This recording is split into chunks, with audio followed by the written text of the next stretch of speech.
ये कहानी एक माँ समीरा बेगम और उनकी चार बेटियों आयशा, सायरा, जोया और नूर की है। समीरा बेगम के पति का इंतकाल तब हुआ जब उनकी बेटियां छोटी थीं। ये हादसा उनके जीवन को पूरी तरह से बदल गया। अकेली माँ होने के नाते समीरा बेगम ने अपने बच्चों की देखभाल और परवरिश के लिए कठिन मेहनत की का काम शुरू किया और दिन रात मेहनत करके बेटियों की पढ़ाई और रोजमर्रा की जरूरतों को पूरा किया। उनकी सबसे बड़ी बेटी आयशा बहुत जिम्मेदार थी और अपनी माँ की मदद करती थी। सायरा पढ़ाई में होशियार थी और डॉक्टर बनने का सपना देखती थी। जोया का झुकाव कला की ओर था और नूर सबसे छोटी बेहद चुलबुली और हंसमुख थी, जो घर की रौनक थी।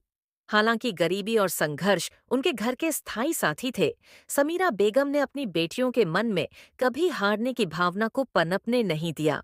उन्होंने हमेशा उन्हें सिखाया कि मेहनत और ईमानदारी से बढ़कर कुछ नहीं होता। उनकी सिखाई हुई बातें बेटियों के दिल में गहरी बैठ गईं। समय बीता और आयशा ने अपनी माँ के संघर्षों को देखते हुए पढ़ाई के साथ-साथ एक पार्ट टाइम नौकरी शुरू की। सायरा ने मेडिकल कॉलेज में दाखिला ले लिया, जहां वह अपनी माँ और बहनों की उम्मीदों को पूरा करने के लिए दिन रात पढ़ाई करती। जोया ने अपनी पेंटिंग्स को बेचकर परिवार की आर्थिक मदद करनी शुरू कर दी।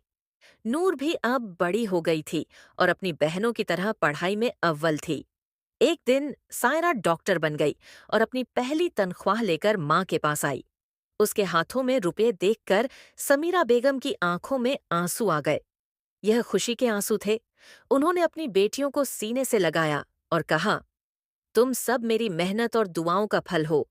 मैंने कभी सोचा नहीं था कि मेरी बेटियां इतनी कामयाब होंगी। यह कहानी माँ के संघर्ष और बेटियों की मेहनत की मिसाल है, जो बताती है कि मुश्किलों के बावजूद अगर एक परिवार एकजुट हो, तो कोई भी रुकावट उसे रोक नहीं सकती। ऐसी और कहानियाँ सुनने के लिए हमारे चैनल को सब्सक्राइब कीजिए और